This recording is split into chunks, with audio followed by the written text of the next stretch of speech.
President Trump faces a delicate balancing act between keeping people safe from the virus and also making sure they can make a living.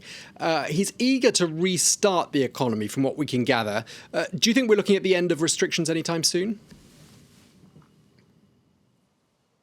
Well, part of the complication here is that it's not entirely under Donald Trump's control. Because the United States has this federal system, a huge amount of the restrictions will be ultimately to the judgment of state governments. So we've heard the federal government, President Trump, talking about potentially a 1st of May reopening, but he only can effectively manage the company, the workers who are under federal control. But the state governments, some state governments like California, Virginia, have already extended their shutdown period beyond the 1st of May, and Donald Trump can do very little about that. So I think that we'll probably see a staged return, not this big bang that Donald Trump is talking about, because ultimately that's just not something he can actually legally deliver. Yeah, and it's a difficult balancing act because too early, if he opens up the economy too early, it will be a major disaster because we risk seeing fresh spikes and a fresh outbreak. And too late will mean major economic damage. I mean, which way do you see things heading? What sort of a timeline do you think we're looking at here? Well, I think if we're looking at it from the administration's perspective, they're thinking of it. Their thoughts are very much focused on that November election and managing a timeline that fits around that. So Trump has sold his presidency as a presidency about a very strong economy. That's in tatters at the moment. But what he's now looking for is a way of crafting a narrative of recovery in time for that November election.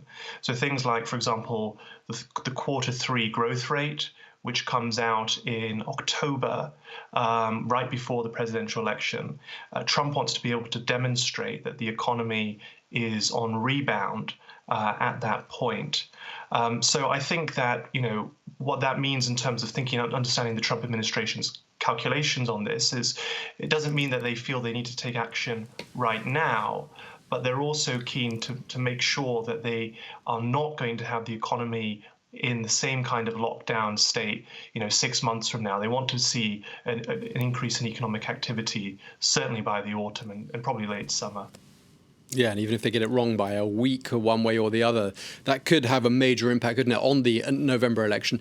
Just lastly, President Trump sounds very defensive, not for the first time, but with regard specifically to his handling of the virus outbreak. What do you think is the overall view in the United States of how he's handled it?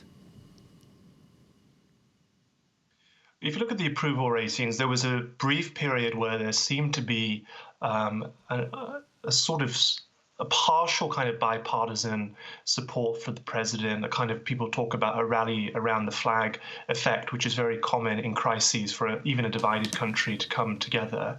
But that is now gone. Donald Trump's approval in this pandemic is at about 45%.